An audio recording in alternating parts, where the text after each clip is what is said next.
देश में एक बार फिर से कोरोना का कहर जारी है। बीते 24 घंटे में 68,000 से ज्यादा कोरोना के नए केस सामने आए हैं। देश में कोरोना के कुल केस अब 36,87,949 हो चुके हैं। देश में कोरोना से एक दिन में 818 लोगों की मौत हुई है। कोरोना से अब तक 65,435 लोगों की मौत हो चुकी है और वहीं बीते दिन 64,435 कोरोना के मरीज ठीक होकर घर जा चुके हैं और वहीं अब तक कुल 28,37,377 कोरोना के मरीज ठीक हो चुके हैं। देश में अब भी 7,84,500 से ज्यादा कोरोना के एक्टिव केस हैं।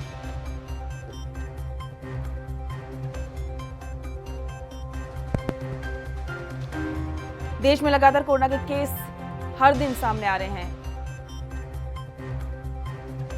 मुंबई में कोरोना के आंकड़े बताने के लिए हमारे साथ संवाददाता सत्यप्रकाश सोनी जुड़ गए हैं। सत्यप्रकाश, अभी मुंबई में बीते 24 घंटे में कितने कोरोना के केस सामने आए हैं? देखिए, मुंबई में लगातार जो है कोरोना मरीजों की संख्या, कोरोना संक्रमण की संख्या लगातार बढ़ती जा रही है। जैसे में शुरुआती दौर में देखा जा रहा था कि कोरोना संक्रमण जो है इतनी तेजी से नहीं बढ़ रहा था, लेकिन इस दौरान जब अनलॉक हो गया है पूरा मुंबई, उस दौरान जो है कोरोना संक्रमण की संख्या लगातार बढ़ती जा रही है। हालांकि जिस तरह से महाराष्ट्र सरकार ने मुंबई करो के उनको जिम्मेदारियों के ऊपर छोड़ दिया है। हालांकि ये तमाम पाबंदियां लगाई गई है कि ऑटो रिक्शा में आप 2 लोगों से ज्यादा नहीं जा सकते, बाइक पे बैठकर आप 1 लोगों से ज्यादा नहीं जा सकते, लेकिन उसके बावजूद मुंबई का जो है ऑटो रिक्शा और बाइक में लगातार संख्या में बढ़ के सवारी कर रहे हैं।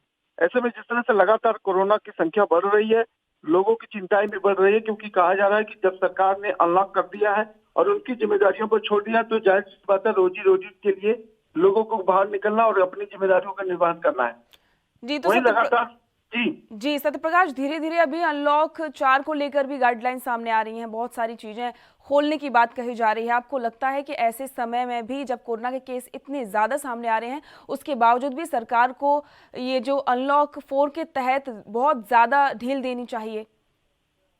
देखिए, सरकार अब जो आर्थिक स्थिति को सुधारने की हवाला देते हुए तमाम चीजें खोल रही है, लेकिन जिस तरह से कोरोना संक्रमण की संख्या बढ़ रही है, जाहिर सी बात है इस पूरे मामले में सरकार को कहीं न कहीं सोचना पड़ेगा।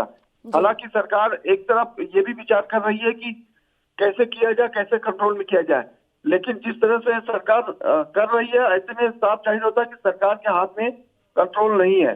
क्योंकि देखिए, दिल्ली में अभी मेट्रो और तमाम चीज, स्कूल खोलने की बात की जा रही है कि इतनी संख्या में आप जा सकते हैं, लेकिन मुंबई में फिलहाल जो मुंबई की खास बात है लोकल, मुंबई लोकल, उसको अभी तक खोलने की कोई बातचीत नहीं चल रही है। मेट्रो को भी खोलने की कोई बातचीत नहीं चल रही है। स्विमिंग पूल, थिएटर अभी भी है, लेकिन जिस तरह से मुंबई जो है आर्थिक राजधानी मानी जाती है, तमाम लोग कई राज्यों से यहाँ आते हैं काम धंधे बिजनेस के लिए। बिल्कुल। तो जब अनलॉक कर दिया गया, तीसरा अनलॉक हो गया, चौथे अनलॉक की तरफ मुंबई बढ़ रही है, लेकिन उसके बावजूद आज स्थिति ऐसी है कि मुंबई में सबसे ज्यादा कोरोना का हब बन चुका है। अगर सबसे ज्यादा कोरोना की संख्या अगर बढ़ती है तो मुंबई में बढ़ती है आए दिन 900, 1000, 1300। बिल्कुल सत्यप्रकाश, आए दिन मुंबई में बहुत सारे नए मामले सामने आ रहे हैं। इस जानकारी के लिए आपका बहुत बहुत शुक्रिया। और इसी के साथ में दिल्ली में कोरोना का हाल बताने के लिए हमारे साथ जुड़ गए हैं दिल्ली से संवाददाता राजीव तिवारी। राजीव, अगर दिल्ली में बात की जाए कोरोना की, तो भी पिछले 24 घंटे में आप बताइए कि कितने लगभग मामले सामने आए हैं? देखिए, बिल्कुल बता दें, जिस तरीके से 24 घंटे की जब बात की जाए तो कहीं ना कहीं 2000 से ज्यादा के केस हैं जो 24 घंटे के अंदर सामने आए हैं और कहीं ना कहीं 22 से ज्यादा की लोगों की मौत हो चुकी है। तो कहीं ना कहीं ये जरूर है कि दिल्ली के अंदर भी आंकड़ा काफी तेजी से बढ़ रहा है और कहीं ना कहीं ये कह सकते हैं जो पहले स्थिति थी सुधरी थी दिल्ली के अंदर, वो कहीं ना कहीं अब बिगड़ती दोबारा से नजर आ रही है। और कहीं ना कहीं इसके अंदर यही है कि लोग बाग सोशल डिस्टेंसिंग का पालन नहीं कर रहे हैं और यहाँ तक कि जो कहा गया था कि गुटखे वगैरह नहीं बेचे जाएंगे और यहाँ तक कि वो लोग दुकानों पर ये भी सामान बिक रहा है, गुटखे वगैरह या फिर तंबाकू वगैरह का सेवन भी किया जा रहा है और लगातार जनता खाकर उनको एक दूसरे कहीं ऐसी जगहों पर रोड पर फेंक रही है जहाँ पर कहीं ना कहीं थूका जा रहा है और कहीं ना कहीं दिक्कतें जरूर है, क्योंकि इस तरीके से अगर ये प्रक्रिया चलती रहेगी तो कहीं ना कहीं वायरस और ज्यादा फैलेगा। तो अगर देखने वाली बात यह है जिस तरीके से सरकार की जो गाइडलाइन है, यानी कि आप जो अनलॉक 4 लगाया जाएगा आज से, तो कहीं ना कहीं ये देखना होगा कि जिसके अंदर मेट्रो की सेवा खोली जा रही है और स्कूल कॉलेज अभी नहीं खोले जा रहे हैं, मगर हाँ ये कह सकते हैं 9वीं से लेकर 12वीं तक के लिए जो इमरजेंसी क्लासेज है, यानी कि कोई दिक्कतें हैं किसी बच्चों को, वो स्कूल के अंदर जाकर अपनी टीचर से सलाह मशवरा कर सकता है। और कहीं ना कहीं ये सारी प्रक्रिया जो की जाएगी वो पेरेंट्स के द्वारा की जाएगी। अगर पेरेंट्स नहीं चाहते हैं स्कूल में बच्चे को भेजना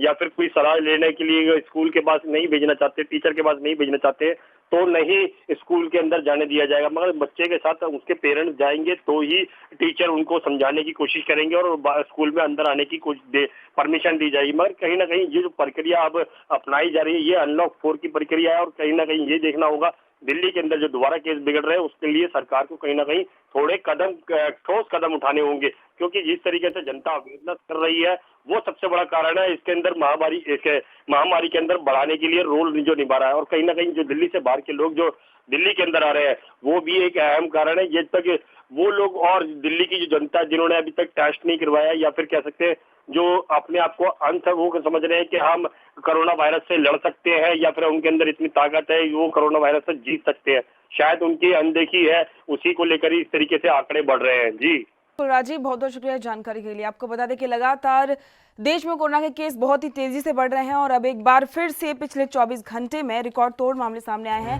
68,000 से ज्यादा नए कोरोना के केस सामने आए हैं। देश दुनिया की खबरों के लिए ANB न्यूज को सब्सक्राइब करें और बेल आइकन दबाएं।